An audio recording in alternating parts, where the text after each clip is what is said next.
ایمان کی بات یہ ہے کہ آدمی اگر سوچے تو یہ ہم جیسے لوگوں کے لیے، حقیر لوگوں کے ساتھ خدا و تعالیٰ کو اتنی کیا ہماری تکلیف سے، مصیبت سے کیا تکلیف ہو سکتی ہے؟ ظاہر ہے کہ اس میں ہماری بہبود ہوتی ہے۔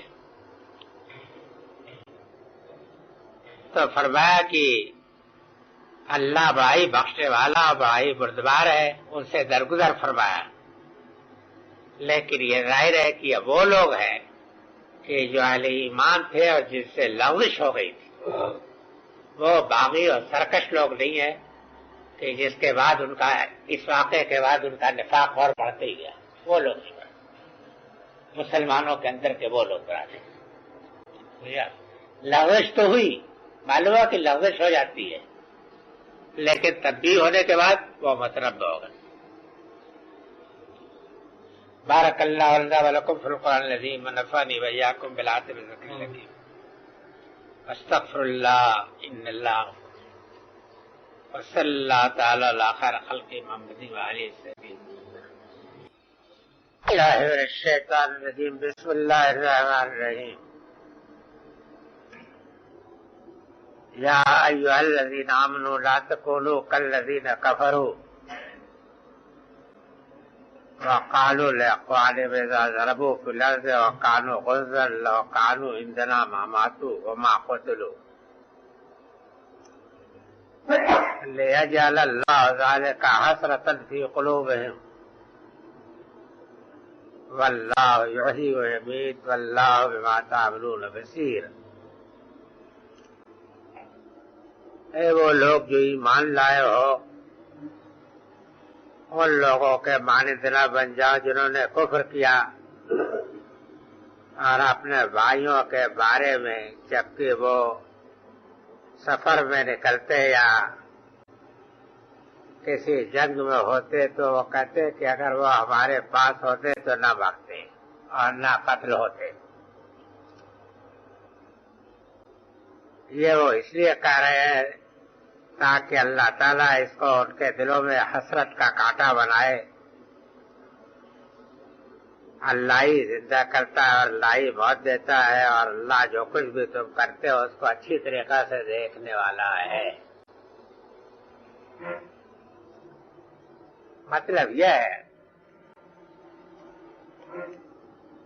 کہ آدمی کو اپنا فرض انجام دینا چاہیے۔ موت اور زندگی سب اللہ کے اختیار میں ہے، آدمی کی تدبیروں کو اس میں کوئی دخل نہیں ہے۔ لیکن یہ بات ہمیشہ یاد رکھیے کہ اس سے تہور کی اجازت نہیں ملتی ہے۔ مطلب یہ ہے کہ آپ اپنے فرض کو انجام دیجیے، راستے میں پھسلے رہے تو سنبھل کے چلیے، سڑک پر ہجوم ہے تو اپنے کو بچانے کی کوشش تو کیجیے، لیکن ہوگا وہی جو اللہ تعالیٰ چاہتے۔ یہ آپ نہیں کر سکتے کہ اللہ بھی آئے کہ اختیار میں سب کچھ ہے تو ہم اب انہیں موٹروں کے ہجوم میں کود پڑیں۔ اس لیے کہ آپ، اس کی وجہ یہ ہے کہ آپ اللہ کو آزمانے کے لیے نہیں پیدا کیے گئے، اللہ تعالیٰ نے آپ کو پیدا کیا کہ آپ کو آزمائے۔ تو عقیدہ تو ہی رکھنا چاہیے کہ ہوگا وہی جو اللہ تعالیٰ چاہے گا، سمجھا؟ باقی رہ گیا کہ ضروری احتیاطیں جو ہے، جیسا سورہ یوسف پہ تعلیم دی گئی ہے نا کہ انہیں اللہ حاجت اللہ فی نفس یعقوب رہا،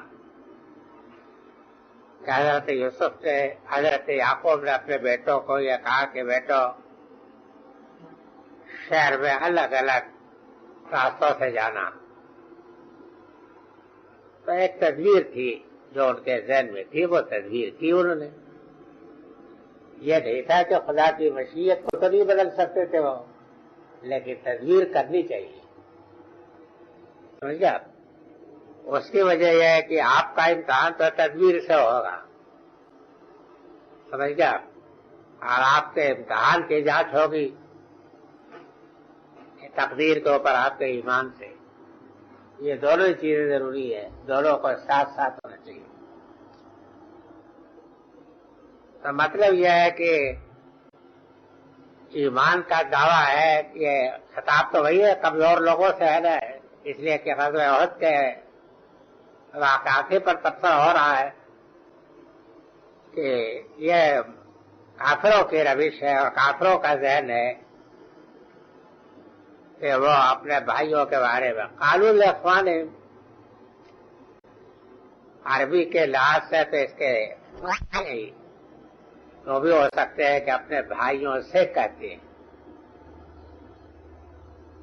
قلت لزید کے معنی کہ میں نے زید سے کہا، مشہور معنی ہی ہے، لیکن لام کا لفظ جو ہے یہ بارے کے معنی میں بھی آتا ہے، فی کے معنی میں بھی، یعنی انہوں نے اپنے ان بھائیوں کے بارے میں کہا کہ جو جنگ کے لیے نکلے یا جہاد کے لیے نکلے، تو ان کے بارے میں یہ کہا کہ اگر یہ ہمارے ساتھ ہوتے تو نہ مارے جاتے. یہ واقعہ ہے کہ نہ یہ بچا سکتے تھے اور نہ ان کی تدبیر ان کو بچا سکتی تھی. دونوں چیزیں انسان کو نہیں بچا سکتی. ادائے فرض میں اس کو آپ کیجیے، کام کو کام نہیں روک سکتا. لیجعل اللہ ذلک حسرۃ فی قلوبہم، یہاں جس چیز کی علت بیان کی گئی ہے وہ حذف کر دیا گیا قرینے کی بنا پر،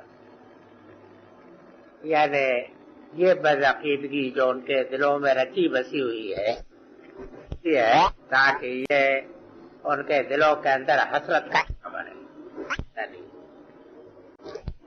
سمجھا؟ یہ جو ان کا ذہن ہے، یہ جو ان کا عقیدہ ہے، یہ جو ان کا عقیدہ ہے کہ اگر اس کے ساتھ ہوتے تو وہ اگر کوئی فائدہ تو یہ فائدہ ہے کہ وہ کانٹا بند کر کے ان کے دلوں میں چپتا رہے، باقی رہ گیا کہ اور کوئی فائدہ نہیں. اس لیے کہ واقعہ یہ ہے کہ سب کچھ معاملات اللہ کے اختیار میں.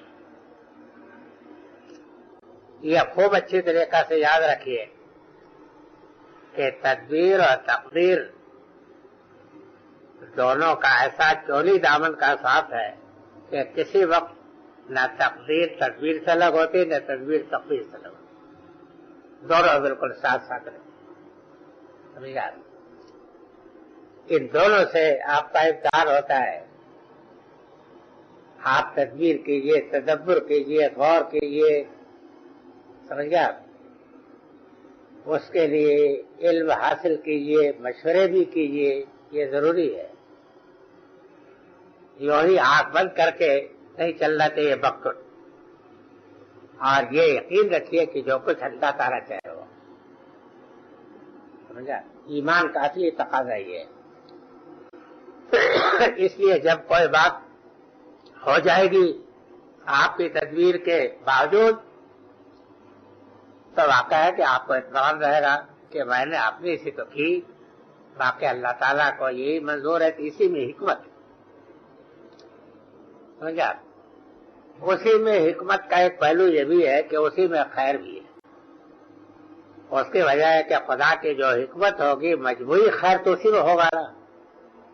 ہو سکتا ہے کہ انفرادی طور پر آپ کے لیے اس میں کوئی ضرر کا پہلو ہو، لیکن مجموعی خیر، مستقبل کا خیر اسی میں ہے. اس لیے اس میں خیر کا پہلو بھی ہوتا ہے. لیکن یہ ماننا تو ہر حالت میں واجب ہے کہ جو کچھ ہوتا ہے اسی میں خدا کی حکمت ہوتی ہے. سمجھے؟ آپ وہ حکمت کے خلاف نہیں ہوتی. مگر اسی قسم کے فساد کی باتیں سوچتے ہیں تو اللہ تعالیٰ ڈھیل دے دیتا ہے. سمجھ گیا کہ اسی قسم کا کوئی فساد آپ کے دل میں گھس کے وہیں انڈے بچے دے دیں. اور اگر آپ نیکی کے منصوبے بناتے ہیں، نیکی کے خیالات سوچتے ہیں تو اللہ توفیق دیتا ہے کہ اللہ آپ کا قدم جو ہے نیکی کے راستے میں اٹھے اور کوئی خلیج نہ بنے. یہ ہے اصول. آپ کے ارادے کو اس نوعیت سے دخل ہوتا ہے اور اذن الہی کو یہ ہوتا ہے. سمجھ گا؟ یہ بھی نہیں ہو سکتا کہ کسی ارادے کو آپ اپنے دل میں پال لیں بغیر اللہ تعالیٰ کی طرف سے مہلت ملے ہوئے. سمجھ گیا؟ لیکن اللہ تعالیٰ یہ مہلت انہی لوگوں کو دیتا ہے، ابحال کرتا ہے کہ جو اس کے سنت کے مطابق اس کے حال ہوتے، سمجھا، اس کے سنت کے تقاضا جو ہوتا ہے اس کے مطابق. تو فرمایا کہ اللہ تعالیٰ نے ان کے دلوں کو اسی طریقے کی خلش کے لیے وہ چھوڑ دیا ہے.